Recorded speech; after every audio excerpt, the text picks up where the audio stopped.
Hey, it's Dr. Jay Faber back with Escape. I want to let you know I've done some research on somebody I think you will find extremely fascinating.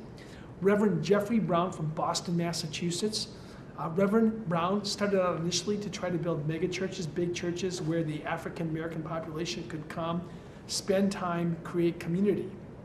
Well, on his little adventure, he found out that a good sector of people he really wanted to touch weren't coming to church. Who were these people? They were the young adolescents, particularly who were getting themselves into all sorts of trouble. So what did he do?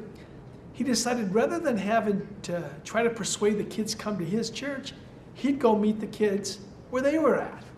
So he initially went out and started volunteering at high schools and found out that those kids who he wanted to see just weren't going to school. And he sort of thought, kind of makes common sense after all what he's seen. So he said instead he'd go walk the streets in the daytime and see if he could find some of the kids out on the streets. Well, they weren't out on the streets in the daytime. They were sleeping. So he said, well, maybe I need to go out at night. So Reverend Brown started to spend time out street at night. And then all of a sudden, all the kids were showing up. They were doing their drug deals. They were hanging out with their gang members. And they were making all sorts of connections.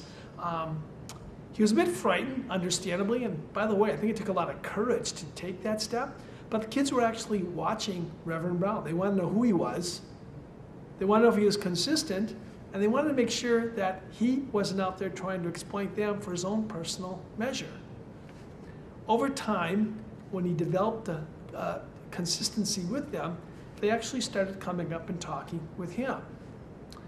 Much to the surprise of Reverend Brown, he found out most of these kids weren't as cold-hearted and antisocial as he thought. They were actually pretty bright kids.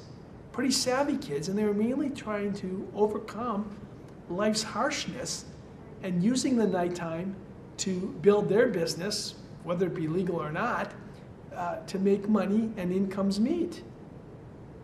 So what's been the outcome of all this relationship building and listening and getting to know them?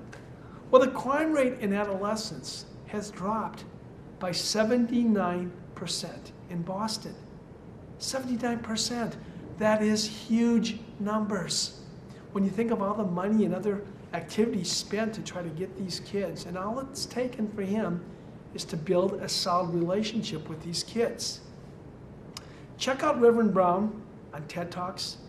I think you'll find him very interesting and very enlightening, and may have some wisdom for the rest of the cities throughout the country that they can use to decrease the violence they are seeing in their cities.